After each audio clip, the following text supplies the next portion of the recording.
to my channel Study with me PCMB. Today, in the chapter Molecular Basis of Inheritance, we will discuss a very important topic, that is Central Dogma. So don't skip this video, watch this video completely. So let's start. So Central Dogma was proposed by a scientist. So we can know who is that. That scientist was Francis Crick. Francis Crick proposed the central dogma in molecular biology. You are familiar with the scientist. You know this scientist was one of the scientists who proposed was the double helical structure of DNA. So then we can know what the central dogma states. Central dogma states that the genetic information flow from DNA to RNA to protein. Right here it states that the genetic information. So the genetic information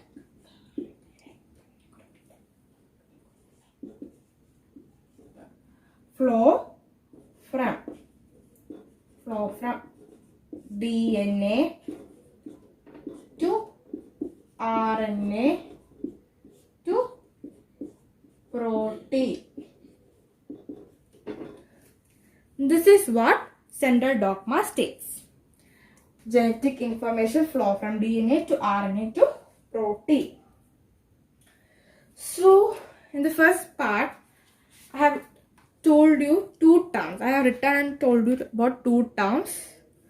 Those are transcription and next one is translation. Transcription and translation. So what is transcription? I told that DNA to RNA, making of RNA from DNA, and translation is the synthesis of protein. So let's now draw the diagram, which is very important. This diagram of central dogma. So you know the process, how it is going, how it is moving. So first here we have DNA. DNA is going to form RNA, then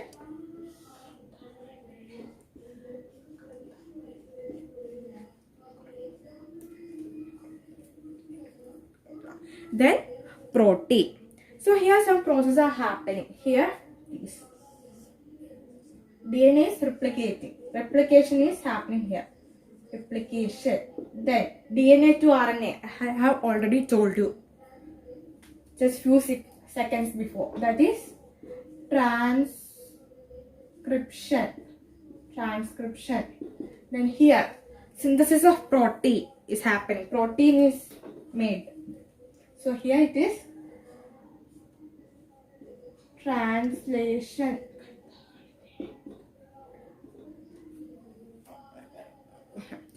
Then you have to note one thing here, that here it is mRNA, not RNA, mRNA. You will learn about different types of RNA, like mRNA, tRNA, in the coming parts. It's coming almost the last in the chapter, in the textbook, in the NCRTC based. So this is the diagram. So here you can see this colorful. You can see the colorful diagram of central dogma, DNA replication, then form transcription, translation, and finally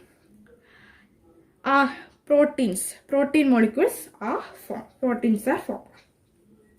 So this is central dogma. This is very important. You have to read it properly. Next, you can come to the case of viruses. In some viruses, the flow of information is in reverse direction. That means RNA to DNA. In some viruses, the flow of information is in reverse direction, that is from RNA to DNA. This process is known as reverse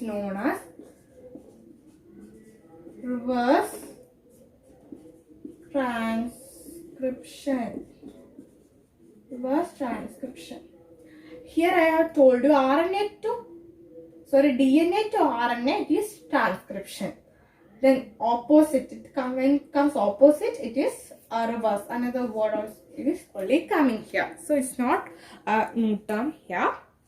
That RNA to DNA, that is reverse transcription. And viruses which are capable of reverse transcription are known as retroviruses. That is retroviruses. Then one more thing, retroviruses is a type of viruses that use RNA as its genetic material. In retroviruses, RNA is the genetic material.